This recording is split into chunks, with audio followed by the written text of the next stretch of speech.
Well, I want to welcome everybody. My name's Doyle Bloss. We want to thank you for joining us this afternoon for this important webinar on the essential considerations when investing in a truck mount. And I want to introduce our guest today, our expert, Clay Ellis. Clay is with Aramsco. He's actually in Salt Lake City. And Clay and I go back over 20 plus years. That's kind of scary, Clay, that we've known each other that long, isn't it? It really is. I don't know where those 20 years went, Doyle. Either do I. It's like we lost them somewhere. So yes, we did. It's pretty amazing. But one of the reasons I brought that up is that you've had a lot of different roles at Aramsco and Interlink and Bridgepoint over the years. Now you're directly involved in sales and truck mount sales. Congratulations. I have to say that. I mean, you were named the top truck mount salesperson for 2021 for the Aramsco organization. And there's a lot of good salespeople working at Aramsco. So I want to congratulate you for that. And that's kind of what struck up our conversation. If you remember at the Nexus convention, I said I wanted to milk your brain and impart some of the wisdom that you've got to people that might be in the market for a truck mount now or in the not too distant future, and help people out. So I gotta say, Clay, you're a nice guy. You're a really nice guy. Your personality does not fit well with the stereotype of the high pressure, fast talking salesperson. How'd you do that? How'd you be number one in an organization and maintain the fact that you're just a nice guy? Well, first of all, let me just say, I'm probably just about as much shocked as anybody. I think that I could maybe attribute that to just my wanting to help my customers be the best they can be. And, I don't consider myself a salesman at all. I think I'm more of an educator. I like to teach people and to help them to understand, what they can do better or what they can do to be successful. And I think that's what it is. It's more of my attitude about what I'm trying to do and trying to do good things for my customers.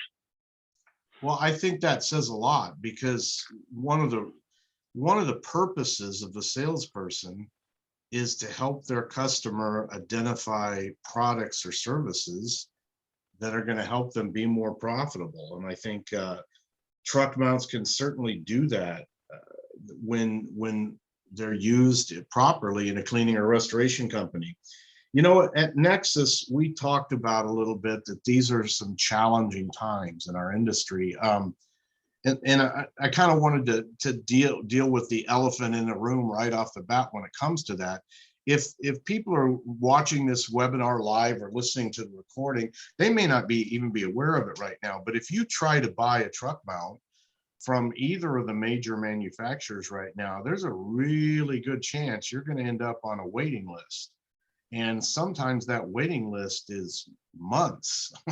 Yes, and months. It really is. And so that's a new thing. I mean, you know that, Clay, because you've been doing this a long time too. Up until the pandemic really hit, if you wanted a truck mount, even if the local Aramsco store didn't have stock, they could order it there and have it there in a week and install it the next day and be back on the road. And that's just not the case right now. And I think it's not going to be the case for quite a while. So we'll get back to that, because I think that kind of changes the perspective of how you work with your clients on helping them plan for their business. If they anticipate needing another truck mount in their fleet for July of this year, it's too late. It's not going to happen. So not going to happen at all. So we'll come back to that. But I think that's one of the things that we wanted to accomplish today, is to help people understand that there's going to be more requirement for business planning in the future about how we get major equipment. And that really goes for restoration equipment too. I mean, there's a lot of restoration equipment that's still back ordered right now. And we'll talk a little bit more about that in a minute. So Okay. Clay, what are the top 3 things? If I'm a cleaning and a restoration contractor and I come to you and I think I'm interested in investing in a truck mount, what are the top 3 things that you want me to look at in terms of understanding what the best investment is for my company? Well, Doyle, I think that the very first thing I'd like you to look at as my customer and as a person who is either in the business or starting up the business and looking at a truck mount is, what truck mount is going to best meet your needs? What are you looking for in a truck mount, and why? And what is your customer base? Who are you working with? And so I always try to ask the questions that will lead me to that decision, or help lead the customer to that decision on his own, basically, as to what is the best machine for me in my situation. And, based on the situation, they can kind of get there.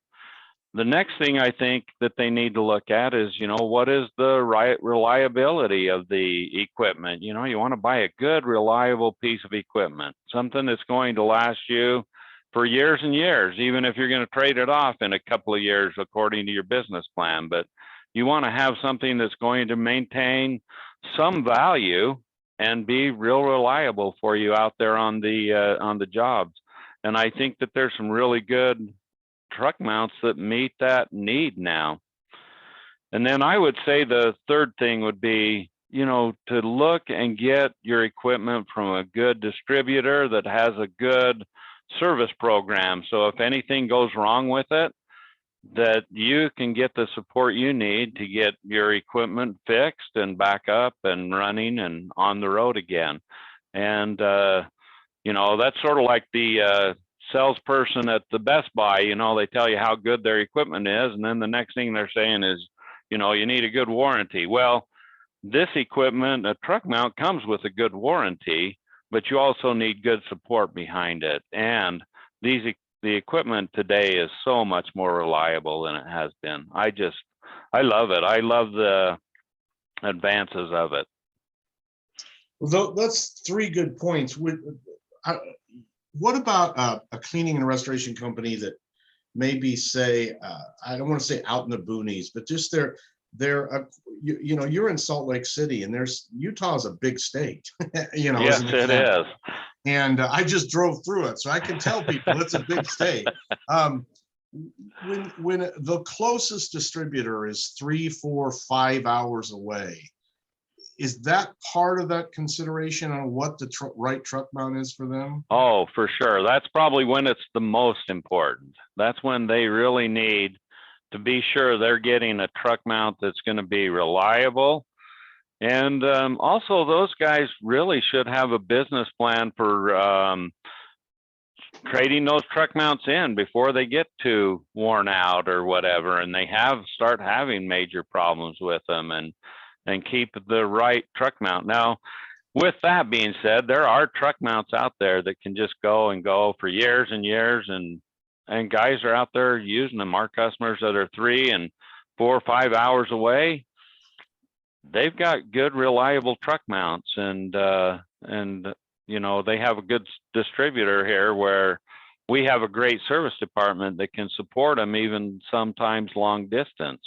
So yeah, I think that's super important for the guys that are further out.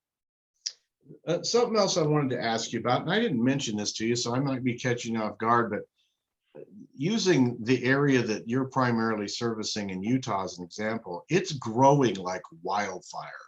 I mean, it's just booming, and there's so many people moving there that there are newer carpet cleaning companies starting up right and left simply because the population is growing. What do you say to your older established customers about what that means? Does new competition, should they be scared of the new competition, or is there enough business for everybody?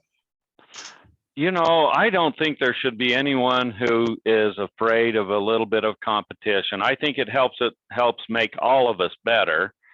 And there is so much work out there that there's plenty of work. And like you said, with all of the growth in our area, new companies are coming on all the time, and then there's guys that are retiring too, but I think there's plenty of opportunity for people who want to get out and work. And those older established companies, most of my customers don't worry about that. They kind of have their niche that they're working in, and they have their customer base that they work with, and they're comfortable with it. So I don't worry about it, and I try to let my customers know that so that they don't have to worry about that. Good information. Good information.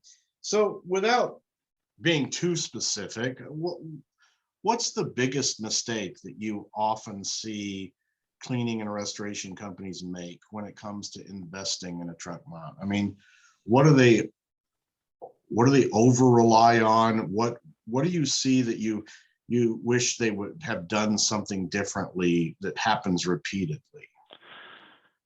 Well, I think the biggest mistake that anybody can make when making a large purchase is not being informed enough.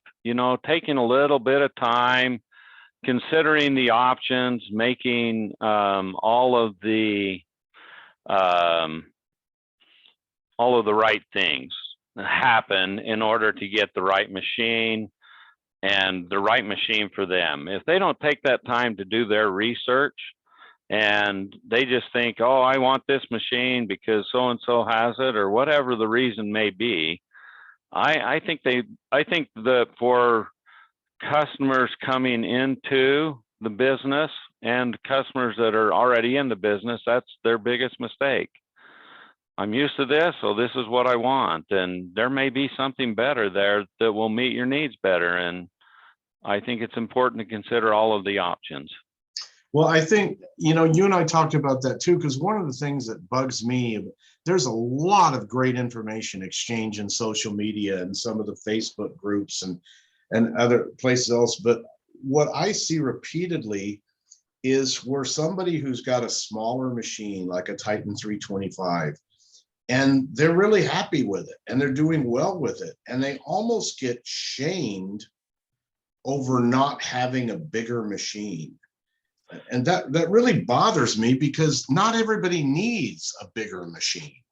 Oh, for sure they don't. You got these guys that go out there, and especially if they're doing all residential, and they pull out generally 100 feet and do a home, and maybe 150 at the most.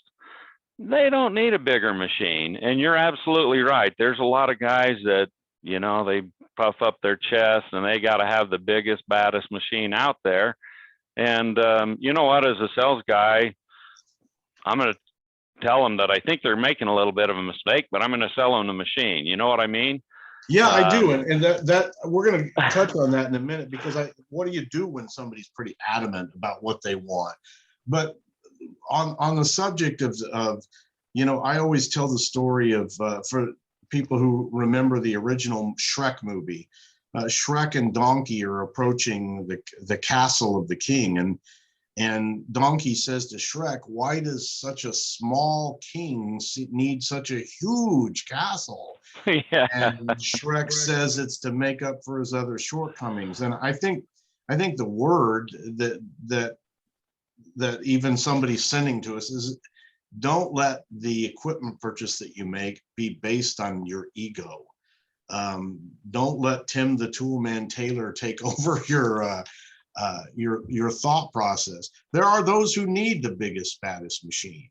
Oh, for sure. But not everybody. But not everybody. And you know what? If you're a smart business person, and you should buy the right machine for what you're going to be using it for. And you're right. There are some guys that are out there pulling huge amount of hose and running 2 wands and doing all those things. But there's a lot of guys out there that are running a big machine, and all they're doing is cleaning residential properties, and most of them don't need that. Yeah, I remember when I was actually at Aramsco, one of the things we did was a survey where we showed that the average number of hours that cleaning companies put on their machines was 400 to 450 hours a year. But there are some guys that put 12 or 1300 or 1400 hours a year. That's two completely different needs by two different companies, isn't it? For sure. Yeah. For absolutely sure. So what do you do when the buyer's comes into your shop and you go out and greet him, and maybe because of something he already owns, something somebody on the internet told him, they pretty much know what they want, versus the cleaning or restoration company that might come to you, and they might not use this word, but they're basically clueless. They don't even know where to start. They know they need a truck mount, but they don't know what type, how big, how much to spend. How do you deal with two different types of clients like that? Well, you deal with them on the level they're at. I mean, if you've got a company that's, got 8 or 10 vans or whatever, and they come in and they want to have the exact same thing so that they can match it up with the other vans, that's just a simple thing. You just let it happen. But if you've got a guy that's been out there cleaning for a while, and he likes his machine and he wants another one just like it, and yet he hasn't looked around a little bit to see if that's meeting his needs as good as other equipment might be, then I like to take some time and just, ask him, what are you cleaning? How often do you do this? How often do you do that? How often do you pull out 300 feet of hose? And when is that? And just little simple questions like that to help lead me to help guide them.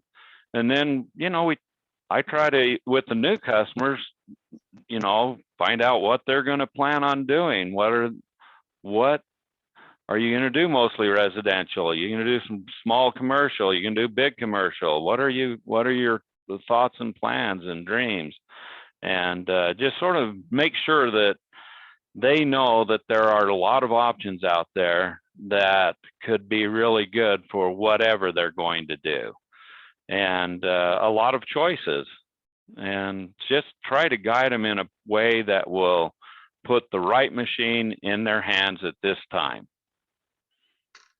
Exactly. Fantastic information. So what would you say to a company that's, you see people criticizing direct drive truck mounts in social media, and very often the things that they say, they've never even owned one. They just are passing on what somebody told them about how it violates the warranty, or what happens if your van gets in a crash. What would you say to a company that's really looking at buying a truck mount that is just not even considering a direct drive?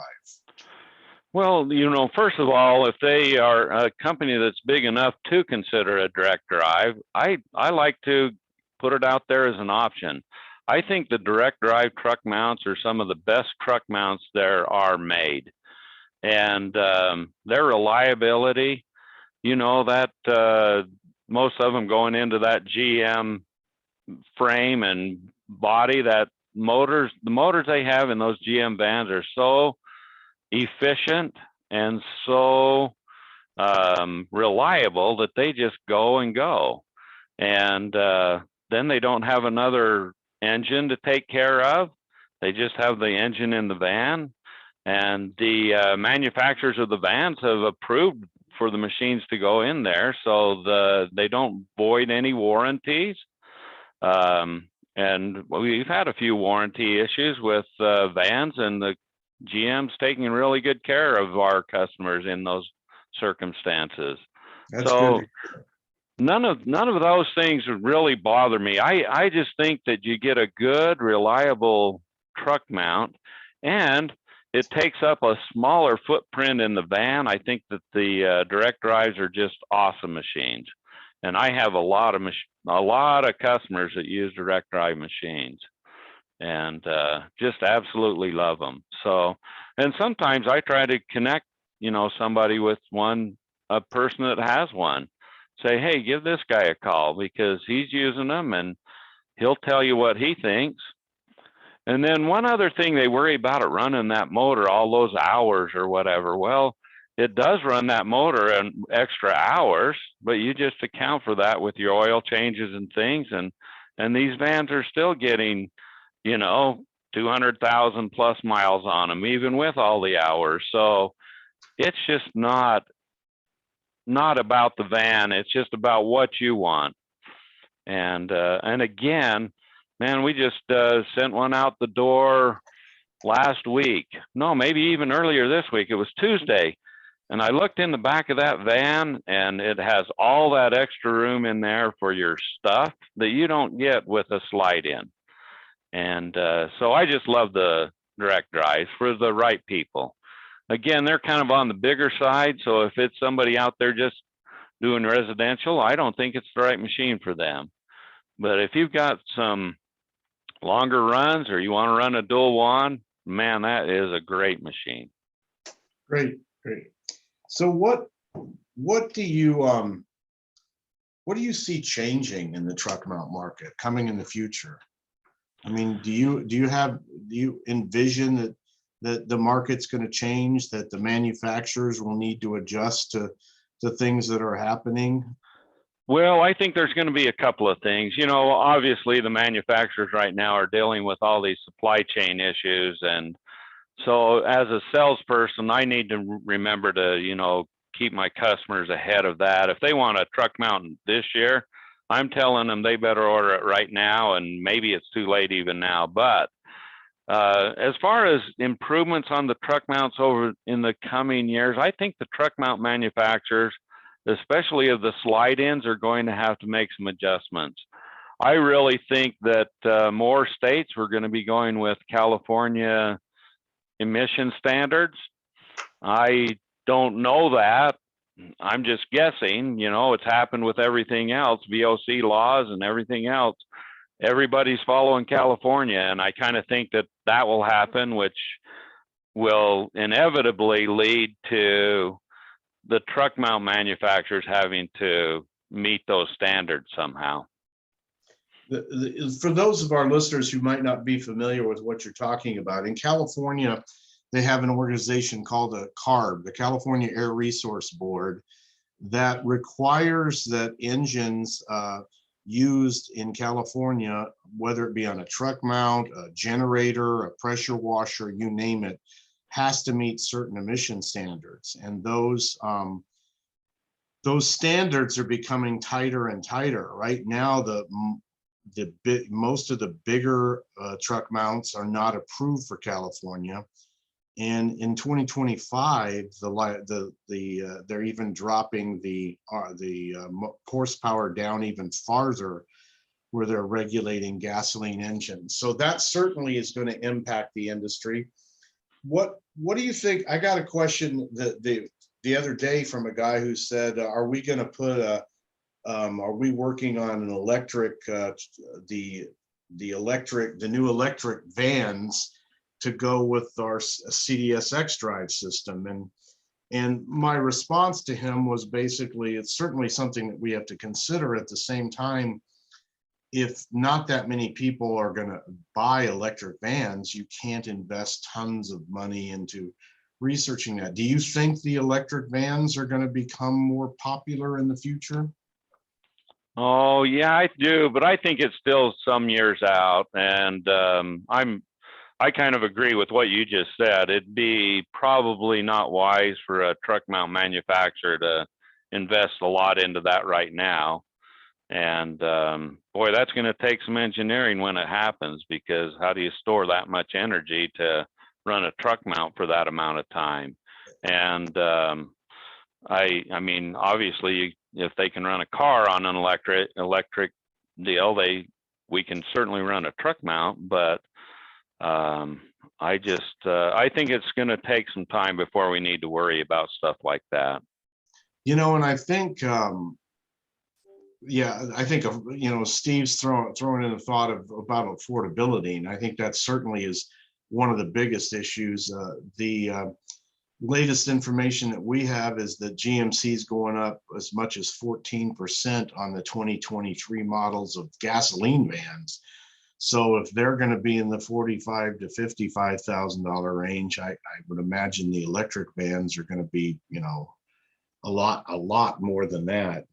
What you mentioned the supply chain issues that exist, not just in our industry, but for the purpose of our talk today, that's all we're really concerned about at the moment, unless you need baby formula, I guess. But you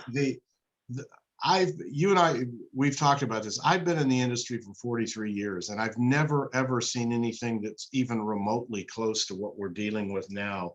I mean, I remember gasoline lines in the 70s when there was a gasoline shortage and how that impacted, you know, gasoline powered truck mounts that were out in the field. I remember inflation at 17, 18% and interest rates at 20% in the 70s and 80s. But I've never seen the supply chain so disrupted that manufacturers are getting quotes from the major engine manufacturers that talk about lead times of a year and a half to 2 years, that if you put an order in today for an engine, you'll be able to, they can deliver it in a year and a half. I mean, it's crazy that some of the things that are happening out there, and none of us have a crystal ball. We can't predict exactly what's going to happen in terms of how long it will take the market to correct itself and the manufacturers to get geared back up and everything else. But it certainly has changed the way you need to look at investing in the future. So tell us some of the things that you're talking to your customers about relative to, you mentioned if you need a truck mount this year, you better order it now and it might be too late. How do they build that into their business plan, anticipating future needs? Well, you know what? That's maybe one of the toughest things our customers are having to deal with is, you know, especially if they've got an older truck mount and they're limping it along and then all of a sudden it's gone and can't get it fixed and can't get a new one. What are they going to do? I think that every owner of a carpet cleaning business or restoration company that uses a truck mount really needs to consider, you know, what is the condition of my machine? What do I want to get out of it? And if I want a new machine, when do I do that? And another good thing is right now, you know, you can't get even used truck mounts. So if you're interested in moving up to a new one, you can sell your used one pretty good price. So, you know, maybe now is the time to move and to get one ordered. And then when it comes in, you know, sell yours or whatever, and kind of get into that newer mode rather than limping along an old machine that isn't going to be the one for you for long. And even getting parts in to replace them is hard. So the reliability of the machine has got to be top consideration for our customers. So reliability and plan ahead. That's what you're telling people. Absolutely. That's what else. I mean, I don't have a crystal ball. And what else can you tell people? Look at the inflation, everything else. And when it first started happening, I thought, well, maybe this is going to be a short-lived thing. But you know what? Prices of vans are not going to come down. Prices of machines are not coming down. So don't put it off for that. If you are interested, then start working on it now. Get us your information and let us pick out a right machine for you and help you move along. Good information. You know, we've got some questions coming in, and if we have time at the end, we'll address them. But I wanted to take a moment to compliment Aramsco and the truck mount team at Aramsco, Steve Johnson and guys like you, because one of the things that Aramsco did early on in this supply chain disruption was they started to put in blanket orders. They anticipated that their customers were going to need machines, and So they've got orders in the system where other people were waiting and waiting and waiting because they didn't, I haven't got an order for this machine. And now their customers have to wait twice as long because they didn't have any orders in the system. So I want to encourage people that Aramsco has a really good supply of not truck mounts sitting in a shop somewhere waiting, but a good supply coming to them in the future that might be different than some of the other distributors in the industry. That I would be remiss if I didn't compliment you guys on that, because that's, in the last week, I've read about 3 different companies whose vans were involved in wrecks and their van and their truck mount were totaled. Oh, And you put yourself in that role right now. And if you're a 1 truck operation, you're out of business for months. The yeah. insurance company can pay completely off, but you said there's not even used equipment to be found in many cases. So that I want to compliment Aramsco for that, but I also want to challenge people related to that issue is be thinking about that. What you mentioned, if your machine breaks and it's going to take a month or 2 for a part to come in, what are you going to do? Because so many people are totally invested in that 1 machine and 1 van, and they haven't thought about what happens if that machine or van isn't available for a while. So good information to think about. Yeah, Doyle, can I also just say, yeah, Steve and his team have done an excellent job of ordering truck mounts. And I attribute a lot of my success in selling to Steve Johnson. He is just a sharp guy that knows his stuff, and he knows how to plan ahead. Maybe he should be the one on here talking instead of me, but what a great team we have here at Aramsco. Thank you. You absolutely. That's Steve is a great guy, and he's one of the most knowledgeable people when it comes to helping people understand the realities of the truck mount market and what they need. Anything else, Clay, that you wanted to share with our audience today? We've got a couple of questions we'll take here in a minute, but was there something that you hoped I would cover today that we haven't mentioned? No, I kind of think that, everything that I had thought about and even more has been covered. And I really appreciate the opportunity to be on and to share at least some of my thoughts. Well, we appreciate having you, because one of the things that I told you when I asked if you'd be interested in doing this is I really think that there's a lot of people who need to understand that there are lots of good truck mount salespeople in this industry who are, like you use the term, I like to educate more than I like to sell. And I think that's exactly a great idea in terms of people need to understand that you're there as a consultant. You're gonna help them and guide them. You're gonna keep them from making mistakes you've seen other companies make, and you can be a very, very important part of their future success with your knowledge. Yeah, for sure. And then there's a lot of good people that do that same thing throughout the country.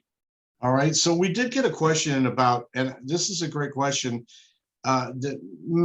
it's how much money should an owner build in per hour to replace a slide-in truck mount? And I think that's something that people often overlook. And so I'll take this question and I'll bounce it kind of over to you, Clay. One of the things that I used to do is a cost of doing business analysis. And I always told people that if you started out with a used van and a used machine, and you calculated your operational costs based upon a used van and a used machine, and then you set your pricing based on a used van and a used machine, you're never going to generate enough revenue to get the new van and the new machine that you're jealous of that you've seen driving down the street. So I think people need to understand when they're looking at, I know in our industry, a lot of pricing is done by, I'm going to charge this because the competition is charging that. But the accounting side of the world would tell you that's not a real smart way to price your services. So how do you do it? Well, the way to do it is to calculate in what accountants would call depreciation cost. You depreciate your machine. And so if your machine costs you $25,000 and the life expectancy is 7 years, then you've got to generate enough revenue to pay for $25,000 divided by 7, and you build that into your cost. So a great example of that is to take exactly what you want in the future within realistic realms. You know, not everybody can afford a brand new box truck with all the bells and whistles and the biggest truck mount. But if that's your goal, what's it going to cost you? If it's going to cost you $100,000, then you got to figure out how to build paying for $100,000 in truck and truck mount into your pricing. I don't know any other way to do it. Do you, Clay? No, I think that's exactly right. Excuse me. It's so individual. There's many answers to that question as there are guys out there cleaning probably. So you need to really look at, you know, what are your revenues and what are your goals and what do you want to accomplish? And, but definitely there has to be something put in there. The guys that are successful are businessmen before they are carpet cleaners, and they put that first. And so that's part of planning and preparing for your future, is determining, you know, how much do I need to make in order to meet my goals, and then what do I need to go through to do that. And one last thing is, right now it's even harder because with the inflation that we see, maybe guys that have been planning on buying a truck mount this year had planned on spending a certain amount of money. Well, and now vans and truck mounts and everything else are going to be way more than what they planned on because of the inflation. So when you think of, you know, something that's 2 or 3 or 5 or 7 years down the road, and how much do I need to save in order to get there, you better add some for inflation. And I think it's an excellent idea to have a certain amount per hour that you're putting aside to upgrade your equipment, whatever it is. Good information. And you know, that's another way that you really can help people, Clay, is you guide them through that process and help them understand that.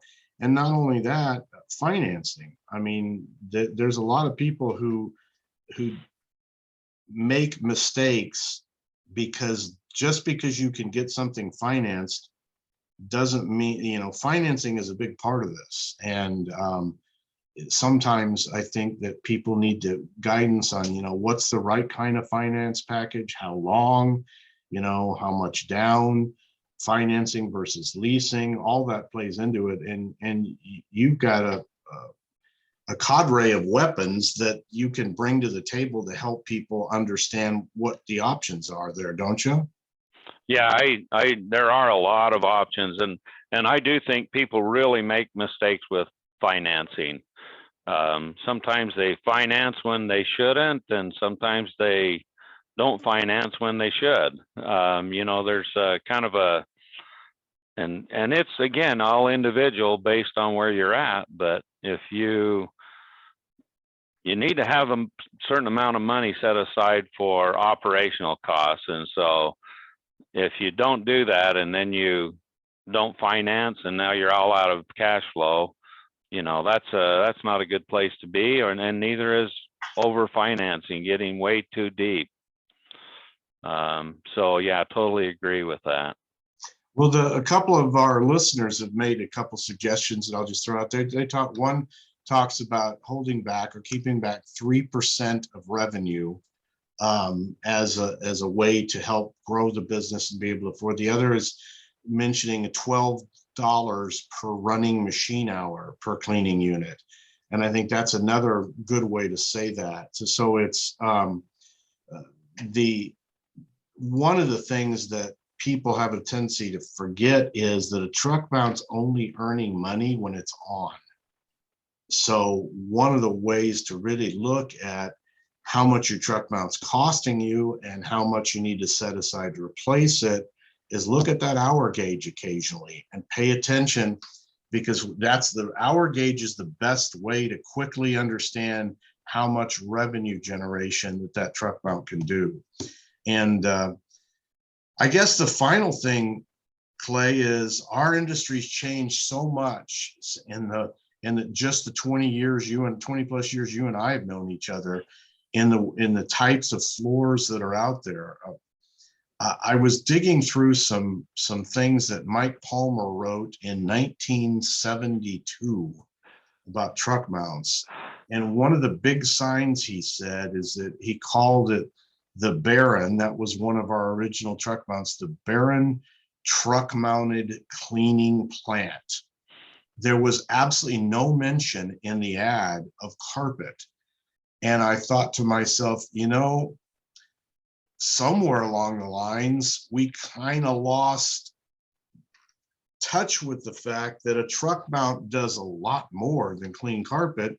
And now with luxury vinyl plank and tile and laminate and all these other floors, a truck mount's a carpet isn't just a carpet cleaning machine, is it? No, not at all. Not at all. And it's important for them to be able to do those other floors as well. So, and for each customer to have the right equipment to do that with them.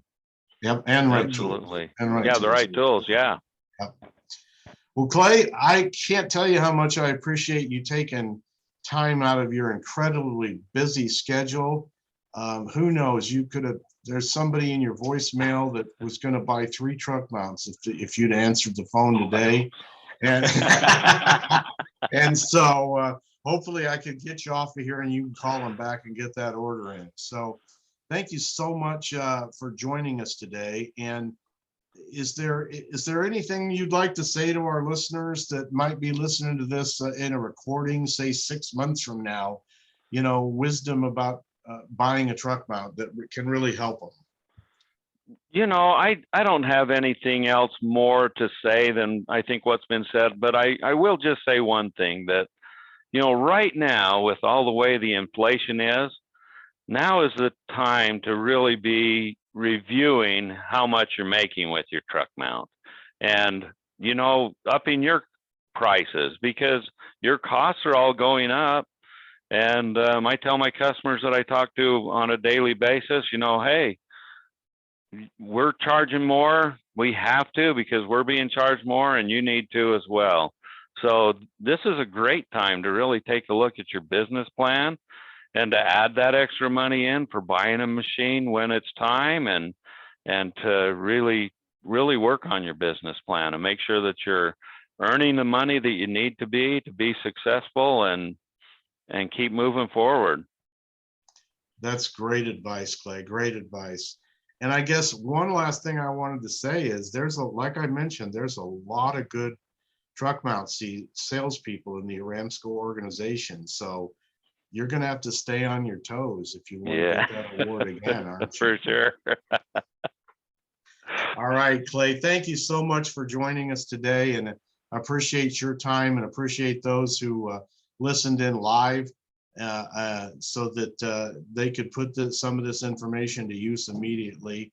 And want to let everybody know that we appreciate your time today joining us, and time out of your schedule, whether you're watching live or listening to this recording. So thank you, Clay, and have a great day. Thank you, Doyle.